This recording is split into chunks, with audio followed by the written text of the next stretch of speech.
샬롬 2023년 3월 1일 수요일 사순절 7일차입니다. 기도하겠습니다. 주님, 오늘도 주의 말씀으로 시작할 수 있도록 인도해 주시니 감사드립니다. 사랑하는 주님, 이 사순절에 주님을 깊이 만나게 하소서. 한순간 한순간 주님이 들려주시는 말씀을 잘 듣고 주님이 보여주시는 세상을 잘 보고 주님이 위로하시는 위로의 말씀을 잘 받아들이게 하소서. 예수님의 이름으로 기도드립니다. 아멘. 오늘의 말씀은 사무엘하 11장입니다. 그 해가 돌아와 왕들이 출전할 때가 되매 다윗이 요압과 그에게 있는 그의 부하들과 온 이스라엘 군대를 보내니 그들이 암몬 자손을 멸하고 랍바를 에워쌌고 다윗은 예루살렘에 그대로 있더라. 저녁 때에 다윗이 그의 침상에서 일어나 왕궁 옥상에서 거닐다가 그곳에서 보니 한 여인이 목욕을 하는데 심히 아름다워 보이는지라.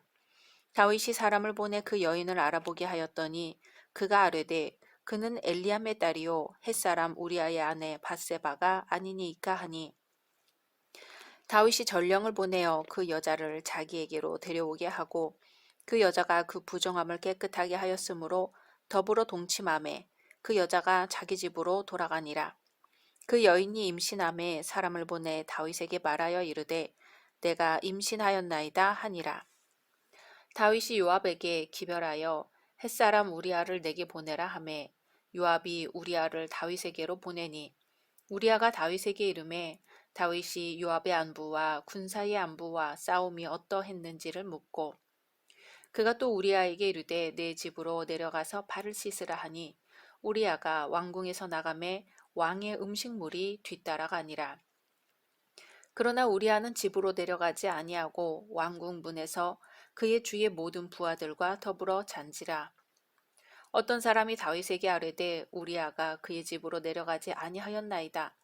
다윗이 우리아에게 이르되 내가 길 갔다가 돌아온 것이 아니냐 어찌하여 내 집으로 내려가지 아니하였느냐 하니 우리아가 다윗에게 아뢰되 언약궤와 이스라엘과 유다가 야영 중에 있고 내 주 요압과 내 왕의 부하들이 바깥 들에 진치고 있거늘 내가 어찌 내 집으로 가서 먹고 마시고 내 처와 같이 자리이까 내가 이 일을 행하지 아니하기로 왕의 살아계심과 왕의 혼의 살아계심을 두고 맹세하나이다 하니라.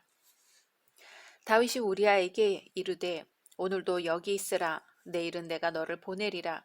우리아가 그날에 예루살렘에 머무니라. 이튿날 다윗이 그를 불러서 그로 그 앞에서 먹고 마시고 취하게 하니 저녁 때에 그가 나가서 그의 주의 부하들과 더불어 침상에 눕고 그의 집으로 내려가지 아니하니라.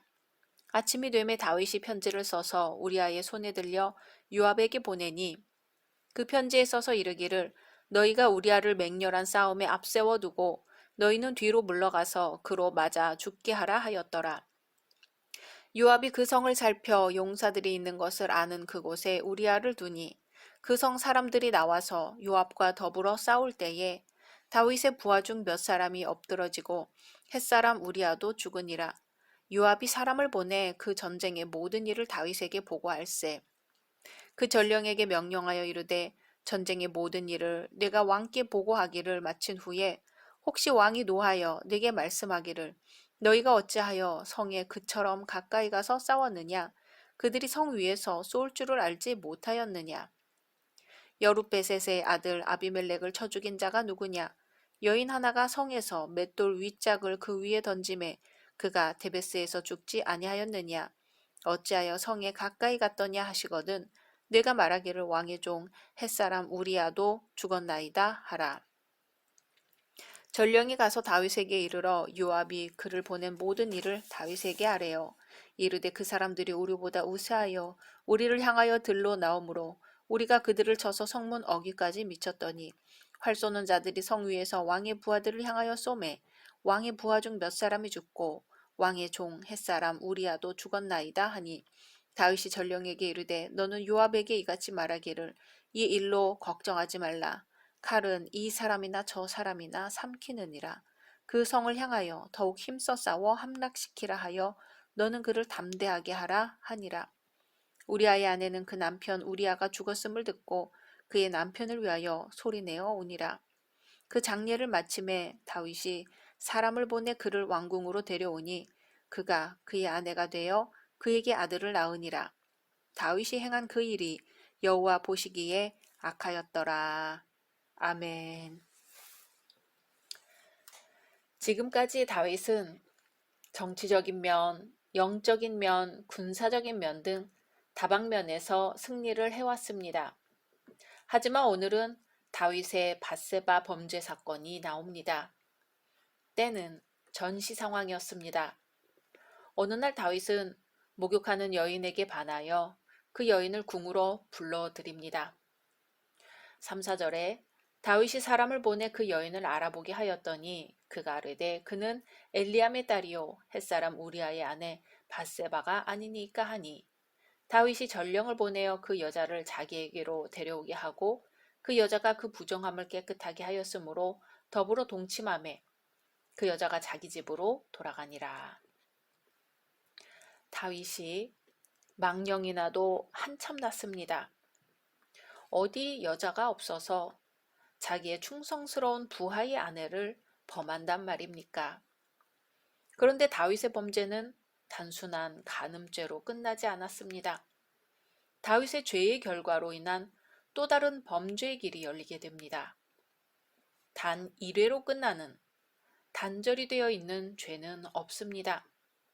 모든 죄는 고리처럼 서로 연결되어 있습니다.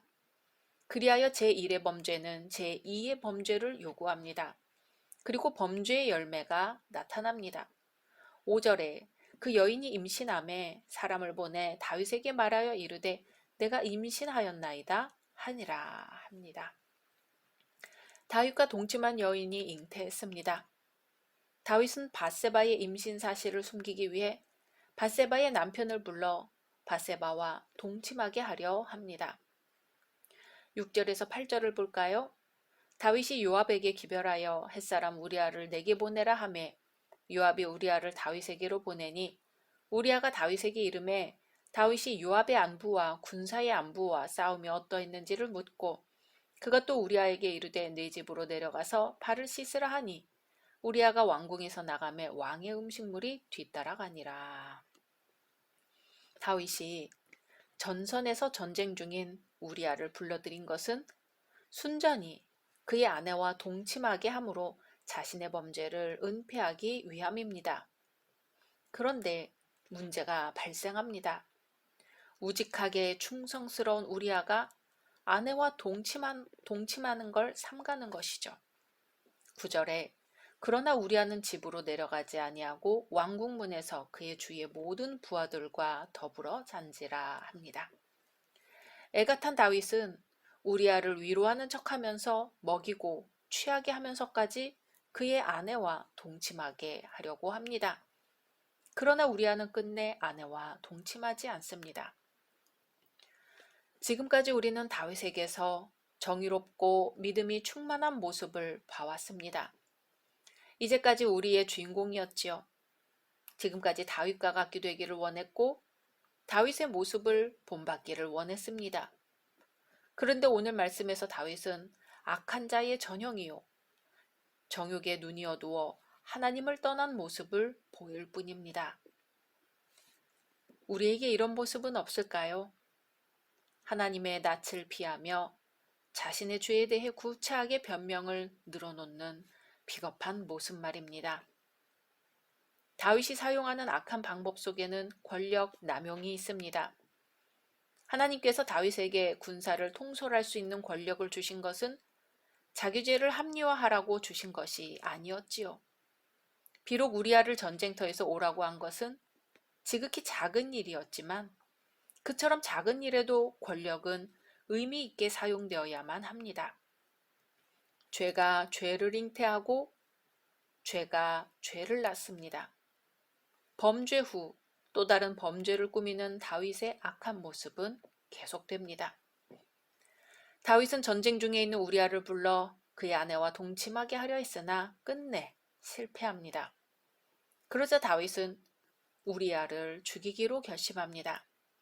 14, 15절에 아침이 되매 다윗이 편지를 써서 우리아의 손에 들려 요압에게 보내니 그 편지에 써서 이르기를 너희가 우리아를 맹렬한 싸움에 앞세워두고 너희는 뒤로 물러가서 그로 맞아 죽게 하라 하였더라. 다윗은 자기의 죄를 무마시키기 위해 결국 살인하기까지 이르렀습니다. 모세의 율법에 의하면 유부녀와 간음한 자는 사형에 해당되었습니다. 그러므로 당연히 다윗이 죽음을 당해야 했지요. 그러나 다윗은 자기가 죽는 대신에 의로운 사람 우리아를 죽였습니다. 우리아만 죽은 것이 아닙니다. 우리아의 죽음과 함께 다윗의 신하도 여러 명 죽었습니다. 다윗은 자기 죄를 무마시키기 위해 이처럼 여러 사람을 희생시킨 것이죠. 자기 혼자만 범죄하고 혼자만 그 대가를 치르면 되었을 것을 그 부하들도 범죄에 동참하게 하여 죄의 대가를 치르도록 했습니다. 이것이 이스라엘 역사의 가장 위대한 왕인 다윗의 모습입니다. 우리는 여기서 큰 교훈을 얻어야 합니다. 우리가 아무리 훌륭한 신앙 상태를 유지한다고 해도 일순간 죄를 범할 수 있다는 사실입니다. 다윗이 어느 날 목욕하는 밧세바를 보고 안목의 정욕만 생기지 않았더라도 이런 일까지는 오지 않았을 것입니다. 아니, 그 여인이 누군지 알아보지만 않았더라도 이런 일까지는 오지 않았을 것입니다. 아니, 그 여인을 궁으로 불러들이지만 않았더라도 이런 일까지는 오지 않았을 것입니다. 죄를 피할 기회가 여러 번 있었으나 인간의 정욕이나 탐욕은 이렇게 어느 누구라도 넘어뜨릴 수 있는 것입니다. 무릇 지킬 만한 것 중에 더욱 내 마음을 지키라고 하지 않으셨던가요? 요압은 다윗의 명령을 아무런 이의제기도 없이 그대로 이행합니다. 충신 우리아는 다윗의 명을 충실하게 이행한 요압에 의해 덧없이 죽어갔습니다.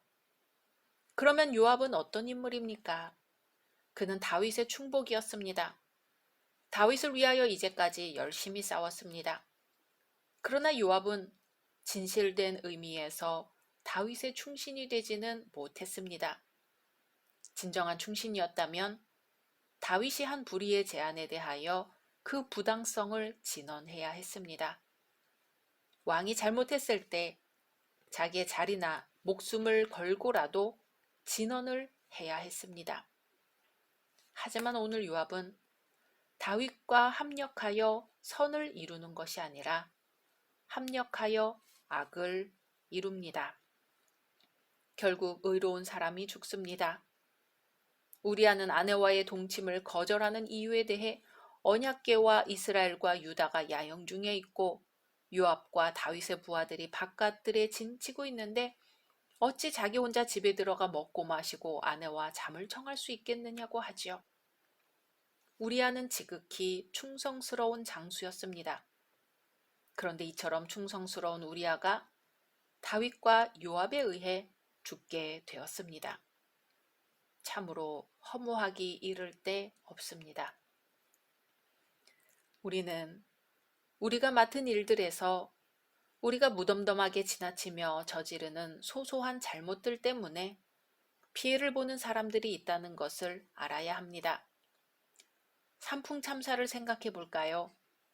몇몇 사람이 소홀하게 일을 처리한 것 때문에 얼마나 많은 사람들이 얼마나 오랫동안 고통을 받으면서 지내고 있습니까? 지금 눈앞에서 유익을 얻을 수 있다 하더라도, 지금 좀 편할 수 있다 하더라도 그것 때문에 다른 이들이 고통을 받는 일이라면 피해야 합니다. 다른 이가 나의 욕심이나 나의 안일함에 대한 결과를 받을 수 있습니다. 우리가 무심히 지나친 죄들과 알고 지은 죄들, 합력하여 악을 이룬 죄들을 해결하고 결국은 우리가 회개하여 천국에 이르도록 예수님이 골고다 언덕길을 오르셨습니다. 십자가를 지셨습니다. 인류의 죄를 담당하셨습니다. 오늘 사순절 7일차, 그동안 우리가 저지른 죄와 예수님의 십자가를 묵상해 보겠습니다. 각자 말씀 묵상하신 후 주기도문으로 마치겠습니다.